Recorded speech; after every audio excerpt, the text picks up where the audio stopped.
This is a set of instructions for how to speak with the devil, which, as those of you with any sort of brains might already note, is a patently moronic proposition on the face of it, one likely to culminate in any number of thoroughly unpleasant fates. Honestly, it would probably be smarter to publish your credit card number on Facebook, or take up a career in crocodile wrestling. But then, that isn't going to stop you, is it? Not if you're sincerely interested, at least. Technically, if you do everything just right, there's a fair chance you'll walk away scot-free, and that seems to be reason enough for some people to decide that it's a good idea. Especially if you're the fate-tempting, thrill-seeking scare junkie type. Or the desperate type. Which brings me to a point of clarification I ought to make. This is not a manual for making any kind of fuss-gym bargain, you know, the whole sell your soul type of deal, although if you happen to bring it up in conversation, he certainly wouldn't be one to refuse. Following through with such a foolhardy bargain, however, would necessitate removing some of the protections which you will put in place for your conversation, and I don't think I need to spell out what would happen when that happens, or why it would be a bad idea to do so. If you're really mathematically impaired enough to want to trade something that will last an infinite number of years for something that might last about 90 tops, then there are plenty of other rituals out there for you to follow. This one, if performed correctly, should only allow the two of you to talk. This perhaps begs the question of why exactly you would want to speak with the devil in the first place. Maybe some of you just like the idea of making small talk with extremely dangerous occult entities, but for the sake of the human race, I hope that most of you aren't quite that fucking stupid. Short answer is, he knows things. Things that some of you may have a deep, vested interest in finding out. I mean, he's not omniscient or anything, much as he might like to pretend otherwise. He's not God. But he's definitely got a supernatural advantage over the kind of knowledge any human would be able to obtain. For example, he probably wouldn't be able to predict when the next world war will happen, or tell you the cure for cancer, but he could very well be able to predict the winning numbers of tomorrow's $500 million Powerball drawing, or tell you what deadly undiagnosed condition might be afflicting one of your loved ones. Of course, the Prince of Darkness doesn't just go around giving out winning lottery numbers to anybody who asks, and trusting any sort of information obtained from a being commonly described as the father of all lies is liable to land you in a worse situation than you were in when you started. However, if you're really dead set on finding something out, and you've exhausted all other options, there is a way to try and get accurate information out of the guy. You see, like so many of the more urban villains in popular culture, the devil has a bit of a penchant for games and gambling. Of course, the reason he likes them so much is that he almost always wins. Unless you happen to be a fiddler named Johnny, or are being represented by Daniel Webster, you're probably going to get your ass handed to you. But if you're determined enough to want to face the risks and the long odds, then there's a certain game the two of you could play to try and win the information you need. First things first, though. We'll start off with a description of the summoning process, then get into the rules of the game, some tips for how to play, and finally, of course, the inevitable litany of arcane shit that might go horribly wrong. In order to contact your conversational partner, you'll need to go to a church at midnight. It doesn't matter what kind of church, large or small, old or new, liberal or conservative, just as long as you're sure it will be empty. The last thing you want is for some preacher to walk in on you while you're in the middle of this, for the sake of the preacher's well-being as much as your own. The process will probably work best if you try it on a new moon, or a full moon, Friday the 13th, Halloween. The actual day is less important than the psychological effect it has on you. As long as you don't try it on Christmas Eve or something stupid like that, you should be fine. The time is important, though. You don't have to start or end your ritual at exactly 12 a.m. Greenwich Atomic Time or anything like that, but as a general rule of thumb, you ought to show up a bit before midnight and have everything set up by no later than 10 or 15 after. Show up a lot before midnight if you don't know how you're going to get in. Shockingly enough, most houses of God do tend to lock their doors at night, at least if there's no one there to watch over them. And remember, we want empty, got it? There are, of course, certain things you need to bring, and certain things you can't bring. For this ritual, you will need a full can of salt. You won't need to use all of it, but it's always better to have more than what you need than to have less. 7 candles, red or white being preferable. Something to light the candles with. You'd be shocked how often people forget this. Occult ritual or not, they aren't going to magically light themselves. A length of red string, rope, yarn, or thread. A full-length floor or wall mirror. Ideally, you'll want to find one of those already present in the church. They're a bit unwieldy to be lugging around with you during a break-in. However, if there really aren't any there, you'll have to bring your own. You might also find it useful to bring some markers, pencils, paper, a flashlight, and any sort of tools that might be necessary to secure your entrance into the church. You will not be permitted to bring in any electronic or timekeeping devices. This includes all cell phones, smartphones, tablets, e-readers, MP3 players, PDAs, calculators, wristwatches, pocket watches, kitchen timers, hourglasses, etc., etc., etc. Seriously, it's worse than the SATs. If you're one of those people that has your smartphone practically wired into your brain, don't worry. You can bring those things with you to the church, as long as you leave them outside the room in which you will be doing the ritual. If you brought a flashlight, helpful for finding your way around without attracting unwanted attention, leave that outside too. Also, don't bring in any sort of religious paraphernalia to protect you, especially if it pertains to the Abrahamic religions. And yes, if those gothy black cross earrings you're wearing are hanging right side up, they count. If you have any kind of holy symbols like that with you, the devil will simply refuse to show up. Don't worry, you're not going in totally unprotected. In fact, most of the supplies with you are not for any sort of devil summoning ritual, but for your own protection. Old superstitions and folk magic remedies to guard oneself from evil. From what I know of it, the effect's mostly based on the power of belief, so there are probably numerous other objects, artifacts, and procedures that would work just as well. If you'd like to risk being left helpless at the mercy of the devil in order to test that theory, feel free to experiment. However, for anyone without a psychotic death wish, I'd recommend sticking to the rituals follows. Once you're sure you have all the right supplies with you, make your way into the church and find some place to set up. It can be anywhere from the main sanctuary where services are held to a Sunday school classroom to a walk-in supply closet, as long as you have a sufficient amount of open floor space and are certain you will not be disturbed. Set up your mirror first. This is where the devil will appear when you summon him. As such, you mustn't complete the summoning until you've laid down certain wards around it. First, surround the mirror with an unbroken circle of salt. If the mirror is hanging on a wall or door, lay down a semicircle around it instead, making sure that the salt touches the wall at both ends. Then, wrap your red string around the mirror several times. The color red, especially red string, is symbolic of protection in the folklore of many cultures and religions. This is also why red candles are a good idea.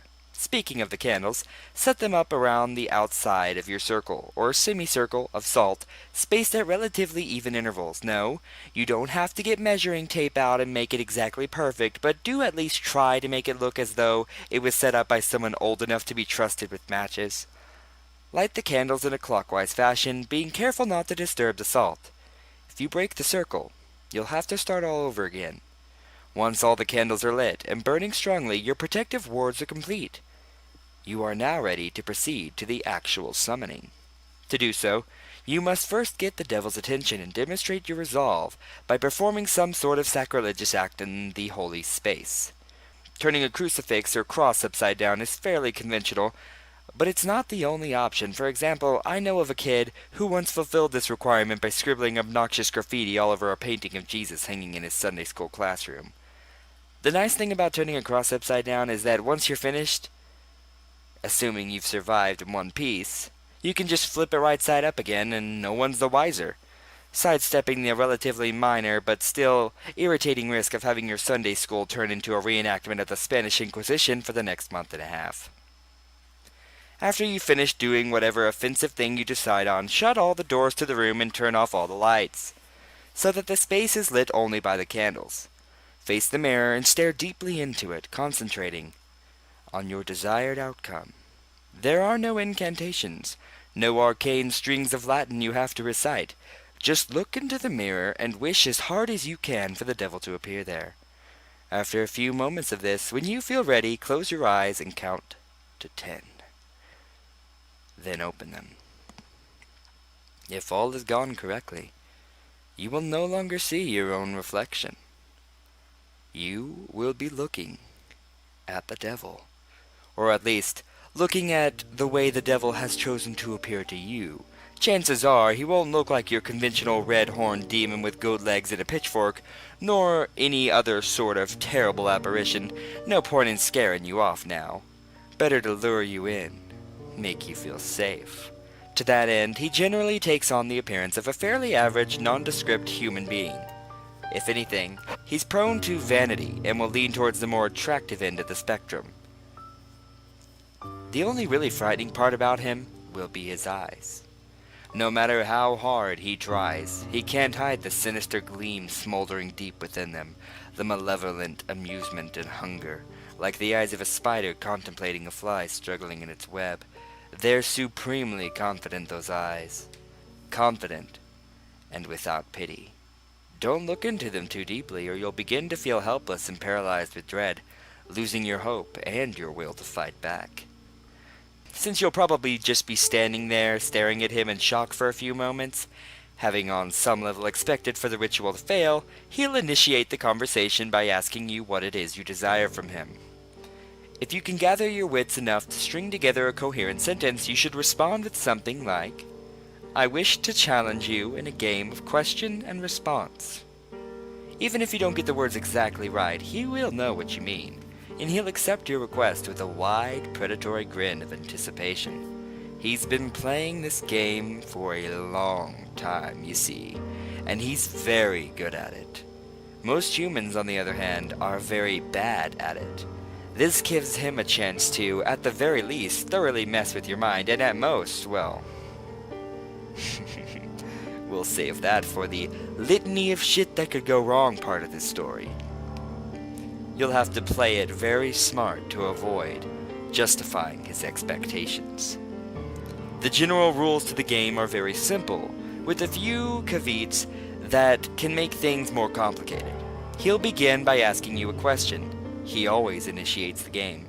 It can be anything from a piece of obscure trivia to a riddle to an extremely personal inquiry. Don't worry, you won't be immediately plunged into hell if you get the wrong answer or anything like that. As a matter of fact, he won't even tell you whether you got the answer right or wrong. After you've answered his question, you get to ask him one in return. Now, here's where the consequences of your response come in.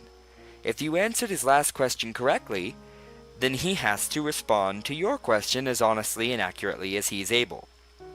However, if you answered it incorrectly, then he is free to lie to you as he sees fit. Perhaps if you've asked him something you're better off not knowing, he'll tell you the truth about it anyway. More likely, though, he'll feed you the most insidious, damaging lie that he can come up with. Either way, after he's responded, he'll ask you another question, and the process will repeat over and over again until you decide to call it quits. Now, you may be sitting there thinking that it sounds fairly easy to get the information you need. All you have to do is wait for a question you can answer correctly, and then take that opportunity to ask him what you really want to know, ignoring everything else he said. Well, it's not that simple. The devil will never give you an easy question, one that you can completely be sure of the answer to.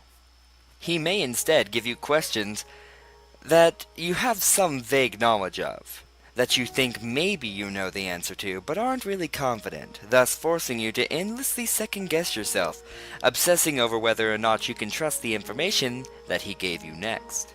Perhaps you'll think that what he said was a lie, wish it was a lie, but be eternally consumed by doubt, unable to fully convince yourself that you were wrong. Or perhaps you'll have to make a huge choice based on the information that he gave you, and be tormented by fear and indecisiveness as you realize that your fate, and perhaps that of others as well, rests entirely upon whether or not you were able to correctly recall some arcane piece of trivia that you don't even remember now. You'll never remember the exact questions the devil asked you, by the way. That would make it too easy for you to go back and check on your responses. Or maybe, instead of testing your knowledge, he'll ask you something personal, something you even lie to yourself about. You'll answer back to him thinking you've gotten the correct answer. No, I didn't resent my sister. Yes, I would turn the money back into the police. But he'll know better. He'll know better than you do that you're lying, and he will lie to you in return, and you will believe him. You'll believe him until you are no longer able to deceive yourself, and by then, it might be too late. Or maybe he won't even give you a chance to get an accurate response at all. Maybe he'll just ask you endless strings of completely impossible questions, making you more and more frustrated and disheartened as you realize you'll never be able to force him to tell you the truth. Questions like, what was the exact height of Mount Everest in centimeters in the year 1666? Or, what is the airspeed velocity of an unladen swallow? Although, knowing his sense of humor, if he ever asked the latter, he might consider African or European a correct response. There are a couple of ways to short-circuit this particular strategy, however. Additional rules and courses of actions that make the game more interesting and prevent you from being stonewalled completely, although, in all honesty, he probably wants for you to try one of those options anyway. The first option is to ask him a riddle instead of a question. If you somehow manage to stump him and he answers the riddle wrong or gives up, he'll be obligated to give you a truthful response to your next question. If he answers the riddle correctly, once again, don't worry, he won't pounce on you like a sphinx or drag you into hell. What will happen is that he will get a pass, allowing him to lie in response to one question he would otherwise be obligated to answer truthfully. Honestly, if he gets a pass, you might as well just give up and quit the game right there. It's nearly impossible to determine whether he's telling you the truth under the best of conditions. Adding another layer of complexity by constantly trying to figure out when and if he's used his pass, it's about enough to make any normal person's brain explode. There's no way. Just forget it. The second option is for you to take a dare from him. If you accept it and vow to follow through, then once again, he'll have to answer your next question truthfully. If you choose instead to reject it, he'll get another pass. Now, before you freak out and reject that whole idea completely, you should know that he won't ask you to do something overly dramatic or unspeakably evil like blow up a hospital or murder somebody. As a rule of thumb, most dares won't involve direct loss of life or any major felonies. However, they certainly won't be easy. Inflicting severe pain on yourself, doing something that terrifies the shit out of you, cutting off a treasured relationship, publicly humiliating yourself or someone you love. All of these things and more, things you might not even be able to imagine, are completely on the table. If you're willing to go that far, to put yourself in that kind of position, you'll get your answer. However, if he manages to come up with the one thing you know you simply can't or won't do, well then once again, you might as well just quit. One last thing. Don't think you can just tell him you're going to do something and then not do it. If you accept a dare and then don't follow through with it, well, let's just say that there will be consequences. Just suck it up and keep your promise, no matter what it was. Trust me, you're better off that way. Finally, when you've either gotten the information you wanted or given up on it completely, you may end the ritual by simply thanking the devil for accepting your request, bowing politely at the waist, and bidding him farewell. The surface of the mirror will seem to swim and flicker for a moment, and then you will be looking at your own reflection again. Only when you are absolutely certain that you are looking into your own two eyes again may you turn away from the mirror, flick the lights back on, and begin dismantling your protections now. And this is important. Even if you haven't gotten the information that you wanted, you must end the ritual in this manner before 66 minutes have elapsed. Well, I suppose that technically you have 66 minutes and 6 seconds. Subtle, right? But if you're seriously going to try to cut it that close without any kind of timekeeping device, you're probably screwed anyway. I cannot emphasize enough how important it is that you keep to this time limit. I'll save the reason behind that for the end, but don't skip ahead. I've still got a few important tips on how to play. Number 1.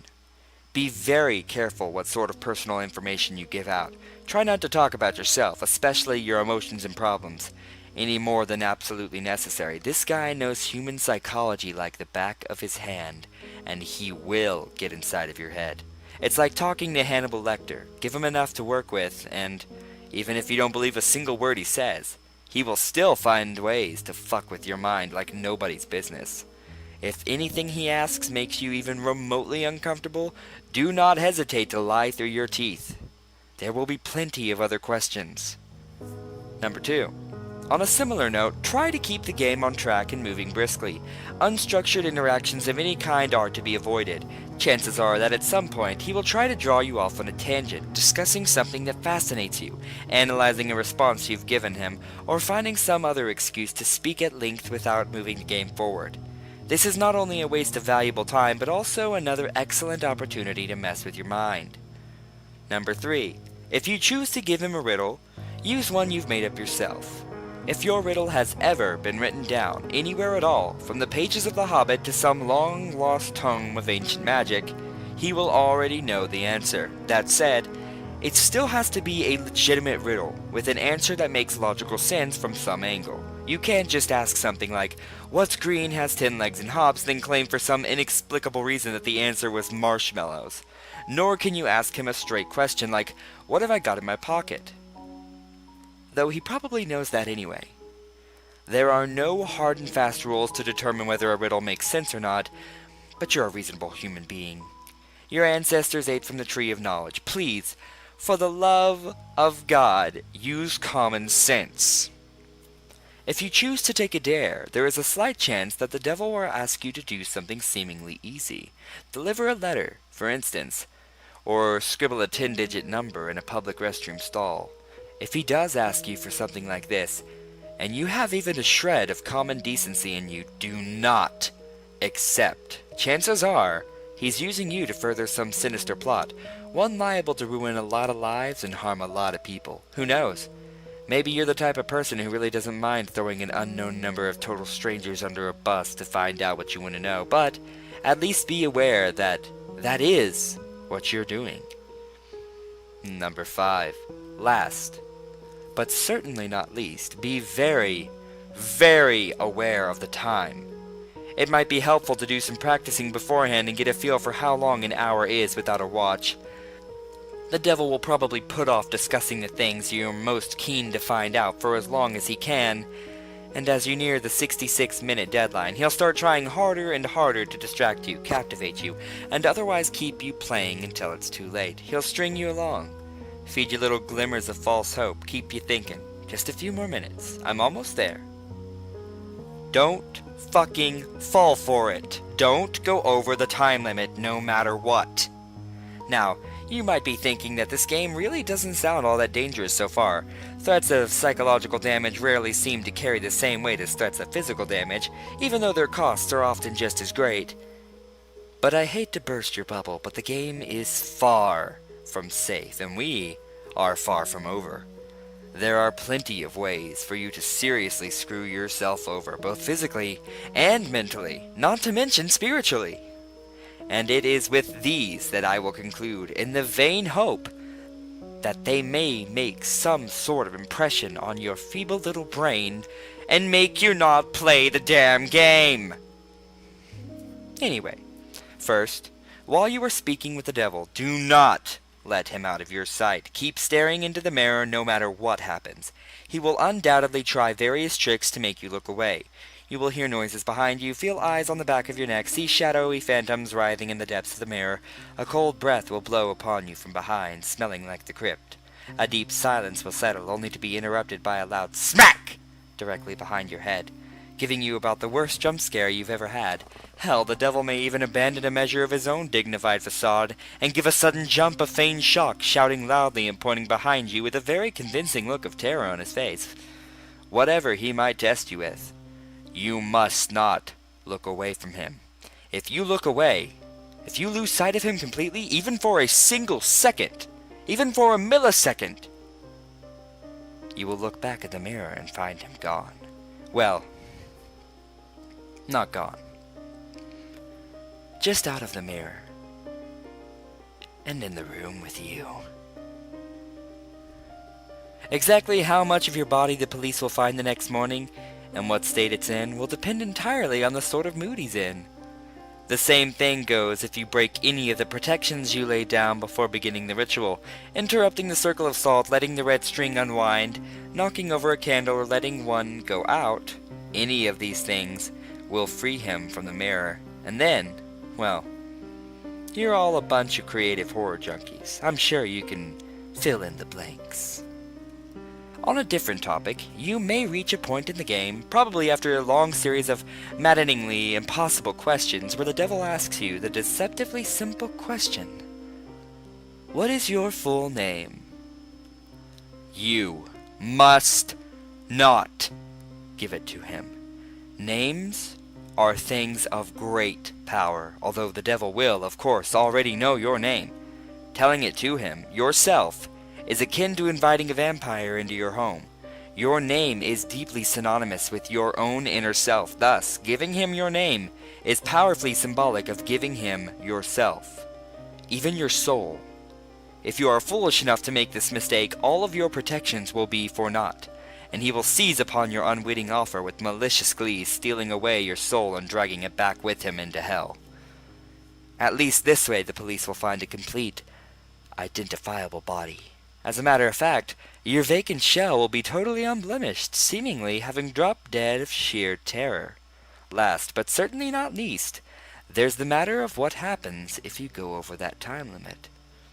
This is arguably the worst thing that you can do. You won't think so at first.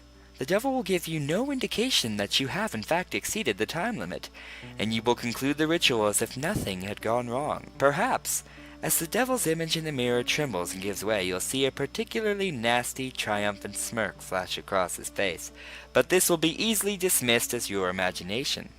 You'll turn the lights back on, gather your belongings, and go to leave the room, but when you open the door, you will see nothing. That's right. Absolutely nothing. Just a flat white void extending infinitely in all directions. Only the room, which was reflected in the mirror, will now exist. Incidentally, if you turn back around to face the mirror again, you may catch a last glimpse of your own reflection. Perhaps it will even turn and favor you with a smirk and a cheeky wave before sweeping out the door into the perfectly normal church hallway outside. As you may have already figured it out, you yourself are no longer in the church. Your soul is now trapped in the mirror, and the devil has taken the liberty of possessing your body, now that you're no longer using it. Pound on the glass, scream all you like, you'll never get out on your own, and no exorcist can help you. But don't worry, it's not like you're in hell, right? At least, well, not necessarily. What you have to understand, see, is that a human soul stripped bare of its flesh is a deeply volatile and vulnerable thing, especially when trapped in the land of the living. You are now an entity of purely mental properties, and as such, the barriers between what is real to you and what is imaginary have been completely dissolved. As you fill that reflected room with your anger, your sorrow, your fear at being trapped, these emotions will begin to coalesce, given form by your mind. If you're not particularly imaginative, these creatures may not be too terrible, may not be able to inflict too much horror and pain, and with time you may even be able to teach yourself to get rid of them. If, however, yours is a mind haunted by monsters, a mind that is vibrantly creative and imaginative, and more than usually twisted, well, there's no telling what horrors might come clawing their way out of the maelstrom, tasting sweet release from the confines of your subconscious, hungering for your terror and suffering. They will refuse to be banished, dragging you, kicking and screaming, into an endless positive feedback loop of pain and fear. Needless to say, if you're a regular patron of websites like this one, you're probably pretty well fucked. There's only one way to find release from the mirror and the world that you've created therein.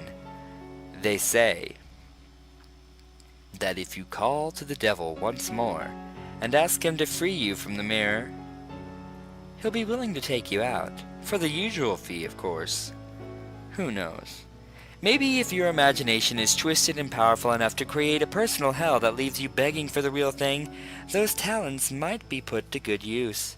There are over 7 billion people in the world, after all.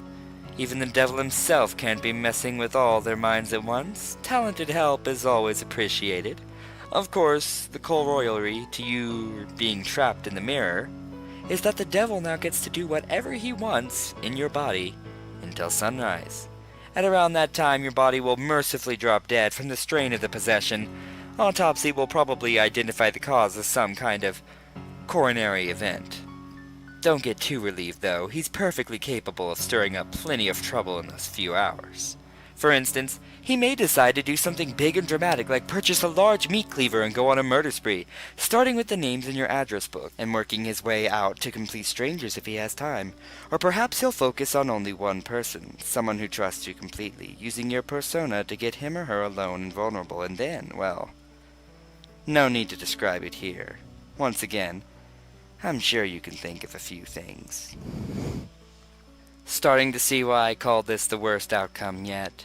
Of course, there's also a chance he won't lay a finger on any of your loved ones, instead deciding to do something a little more subtle, more insidious, like drop off a few nondescript unmarked packages on certain doorsteps in a dangerous part of town, or locate a particularly dusty, age-yellowed text in the storeroom of your local library and intentionally misfile it in the young adult literature section. Or whisper 7 very choice words into the ear of the distracted-looking young redhead waiting for the 3 a.m. subway train.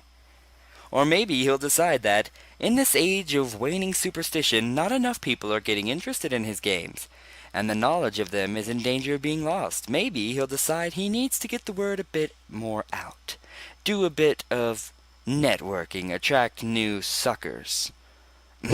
Challengers, sorry. Maybe he'll take a quick peek at your browser history, see where the impressionable, curious minds are hanging out these days. Maybe he'll even write a quick tutorial in modern parlance rather than some inscrutable, obsolete, demonological text. Post it on the internet and see how many bites he gets. Maybe I really shouldn't have gone there. But if you've made it this far without shying, a little twist at the end isn't going to put you off, is it, dear reader?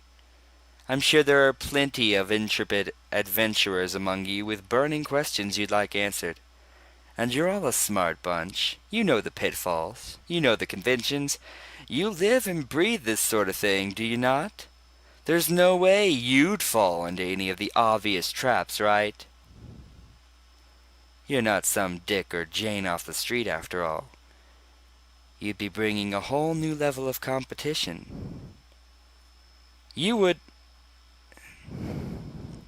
Oh, excuse me. Just a moment, just a moment. I think I hear someone calling for me. What? You want out that badly already? Must be one hell of an imagination you've got on you. Perfect.